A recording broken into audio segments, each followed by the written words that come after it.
Okay. We're starting this off proper. I'm gonna be calm about it, okay?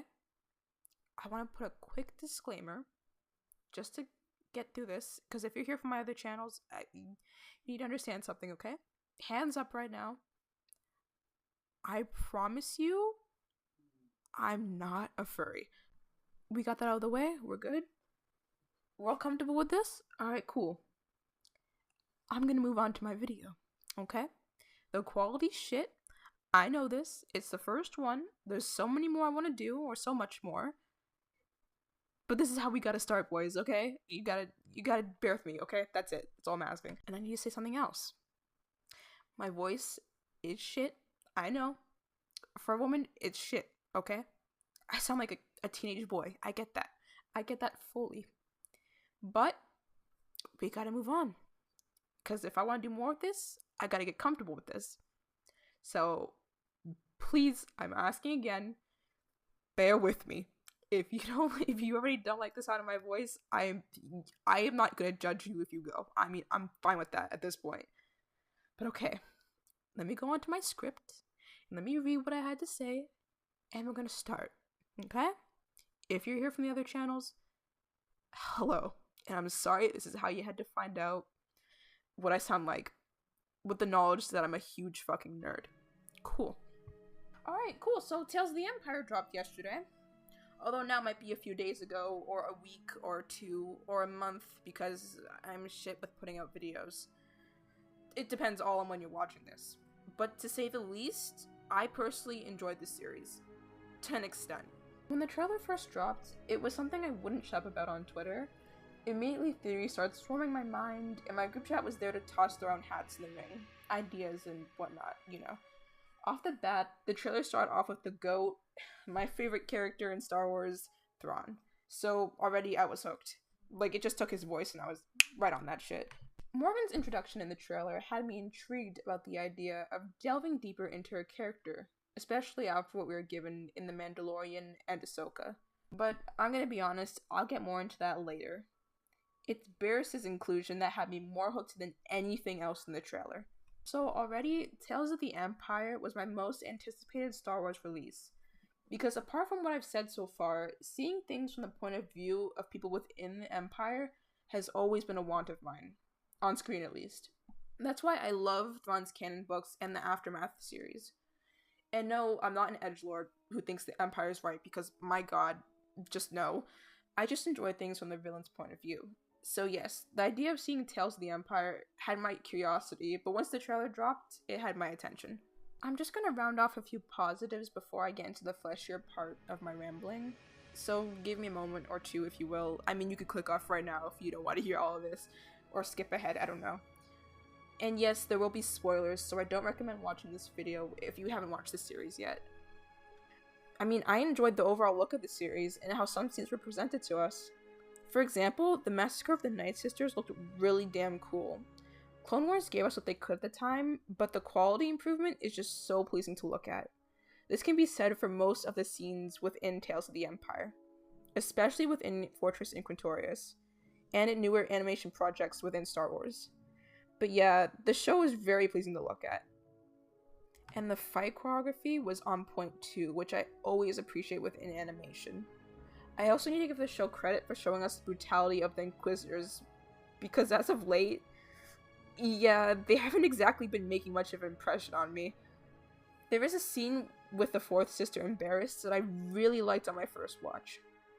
Barriss and the fourth sister are tasked with finding a hidden Jedi apparently working with a group of rebels within the remains of a city the Empire obviously didn't tolerate.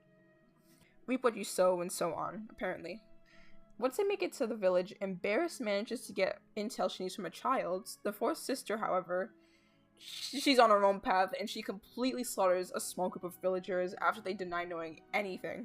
And when I say she slaughters them, I mean she fucking slaughters them. Left and right, they're completely bodied. I'm gonna be so honest with you guys, I would like to see Inquisitors do more of this, rather than showing their incompetence the majority of the time. And again, I get it, I understand they're expandable and meant to be mere dogs and are nothing compared to the Jedi or like just Sith, but come on, I'm so over it. I haven't read Rise of the Red Blade yet, but given my enjoyment of the Phasma novel by Delia S. Dawson, I might be checking it soon for more Inquisitor content. Hopefully, I won't come to find Tales of the Empire retconning a few things, because, Filoni. While I did enjoy Tales of the Empire, there were, and still are, a few gripes I have with it. I'll start off with Morgan's episodes, and just say this straight away, we really didn't learn anything new from the information we were given in Ahsoka, or, well, any newer information at all. Her backstory was cool to see on screen. Yes, General Grievous looked amazing, and his entire presence was menacing. Like, I very much enjoyed that, so putting aside what I said before, thank you, Dave. I know this series is meant to be, it's meant to tell its stories through shorts, I get that. But I just wish we learned more about Morgan than we already knew. Okay, so essentially, she joined the Empire to avenge her people in Dathomir, but that doesn't exactly stick with me in these shorts. In Ahsoka, however, I understand. It makes more sense within the context of the other show, and I guess you could include The Mandalorian as well, but to me, not really. Like her, Thrawn is basically an outsider within the Empire, which is a good thing. He's able to see what the Empire needs in order to thrive and to protect his people. While majority of the higher class officers, those who are usually already tied somehow to Palpatine and other higher ups, care more about the resources than actual visions for improvement. Basically groupthink within the Empire. It's a tale as old as time, you get it.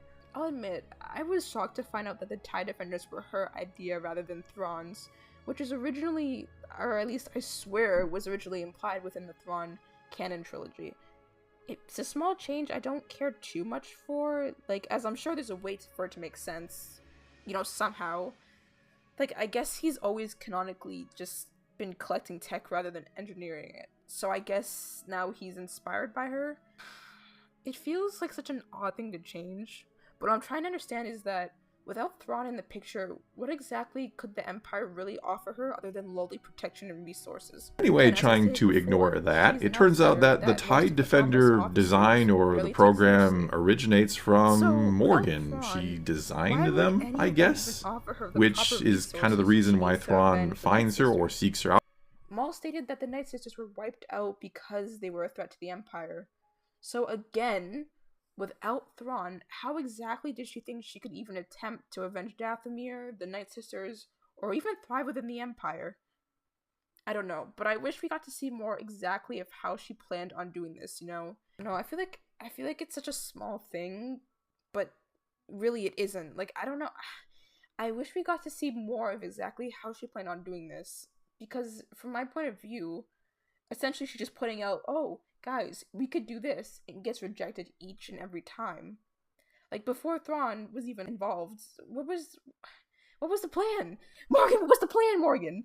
I wanted to see exactly what she was doing within the Empire before she met Thrawn, and what exactly her plans were without him. People say her episodes were boring, which I can understand, but to me, despite its negatives, I still managed to enjoy them. But that's just me, though. Of course, I'm putting my hands up right now. Some also make the argument that it was the Empire that destroyed her clan, so why would she help them or even join them?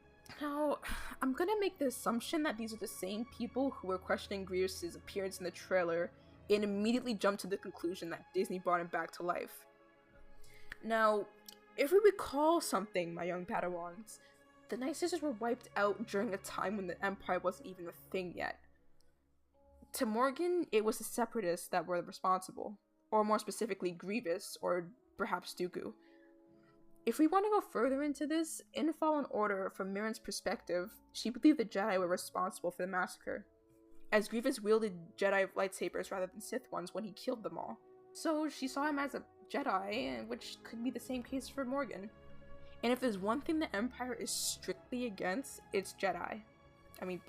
Morgan, you gotta love that miscommunication trope. Peak, right?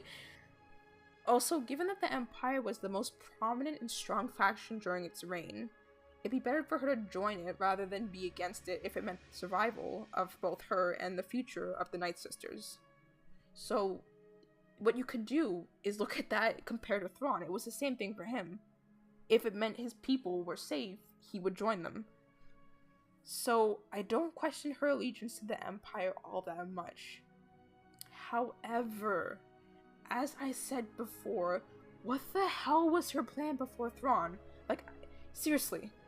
I don't know, man. I don't get that. Morgan, I don't get it. I do wish they touched more on it, but there's nothing that really can be said besides all of that. Regardless, it's nice to see a new character somewhat being explored rather than an already explored old one. So I'm gonna discuss something in a moment, don't y'all fret, but I have to jump back a bit. Why the hell was Captain Pellaeon here?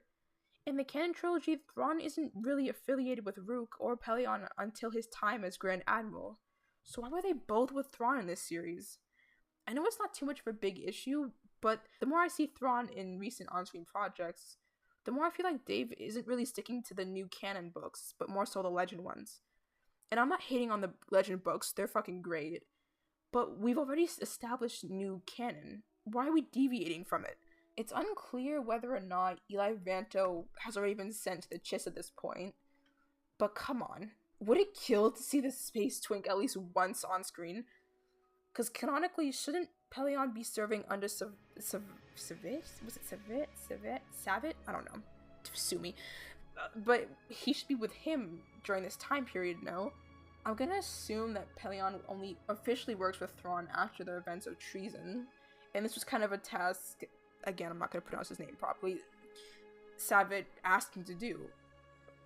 I don't know. This is once again another thing I'm gonna have to try and wrap my head around. Like I said, I'd get back to it, so here I am now.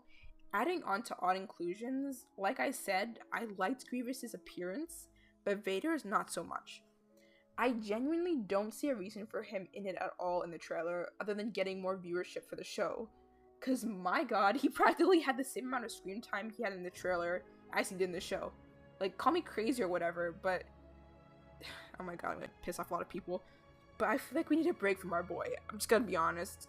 Again, I love him, but I feel like we've seen enough for the time being. It's quite literally the case of I clapped when I saw Darth Vader!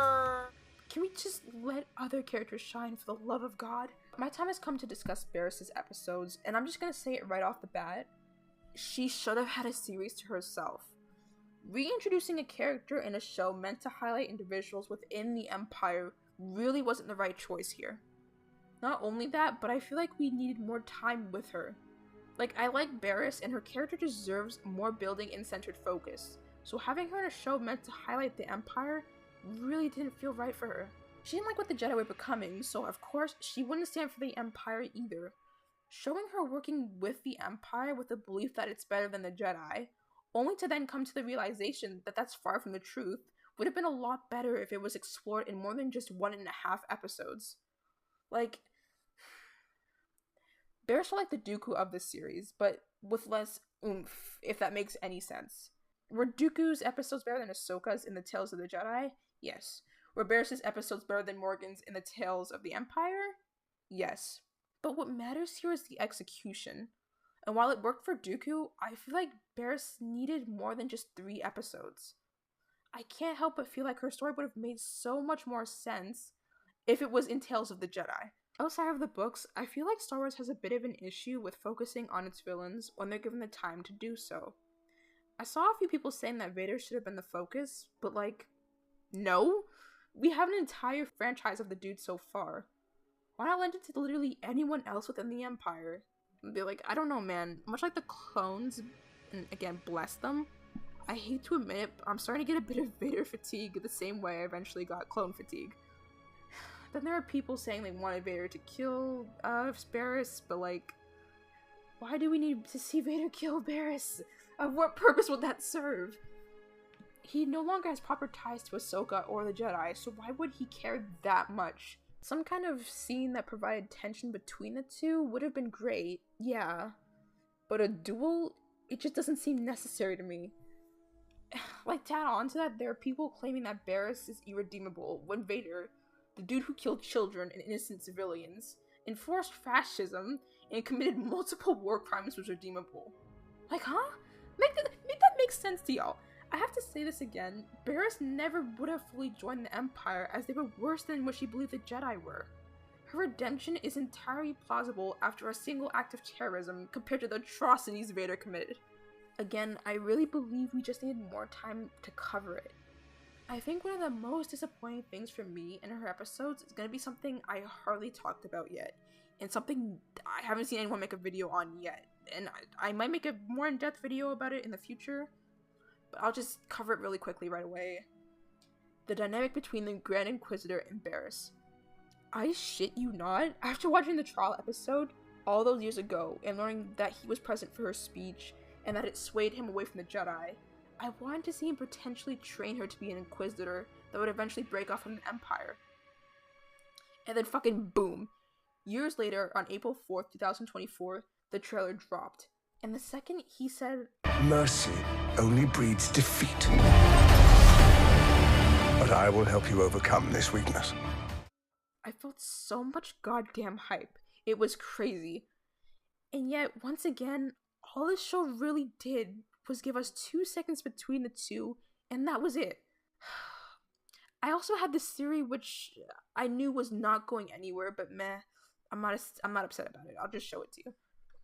But come on, man, you can't do me like that. This is something I wanted for years. There could have been favoritism implemented between the two, as she was the reason he strayed away from the Jedi, which ultimately helped him survive Order 66. For the few minutes he trained her, it felt like we were gonna go somewhere with this dynamic. To me, at least. I know I'm probably the only one with this, but even during her duel with Dante, he actually seemed nervous about her potential death or failure. There was a dynamic here that could have worked well, and it kills me that we didn't go anywhere with it. Shit, in my opinion, it would have been cool to see a switch in rules between the Fourth Sister and the Grand Inquisitor at the end of episode 6. Because I didn't even know anything about Lynn before the Kenobi show, or this show in general. I don't know, guys. It is still possible to explore this dynamic given that we don't really know how many missions Barriss has been on before the events of episode 5. But, like, I doubt it. I really hope Barriss gets her own show because, as I said, it would have been so much better and worked so much better that way, especially with more time to flesh out her arc. I will say this though, because I have to give some credit. I really love that Barriss can force heal. It feels like she's mending the wounds of her betrayal in both a literal and figurative way, and explains why she looks so much older in episode 6, as force healing does take from its user. Future-wise, I do have one issue with constant redemption arcs. I mean, look, please, for the love of God, give me more female villains that are just downright awful people.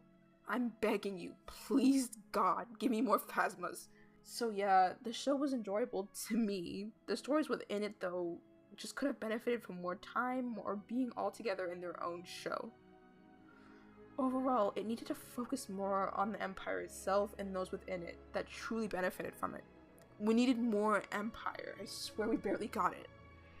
I will be putting more Star Wars and horror content on my channel and just movie reviews and TV show reviews in the future, so I know this first video was pretty shit. I mean, it's the first time, you know, quality's low, not the proper mic setup, but bear with me as future time, like as time passes, I'll get better. I swear, I promise you. I'm on my knees. I'm promising you guys, I promise. It'll be better. But as for now, thank you for giving me your time.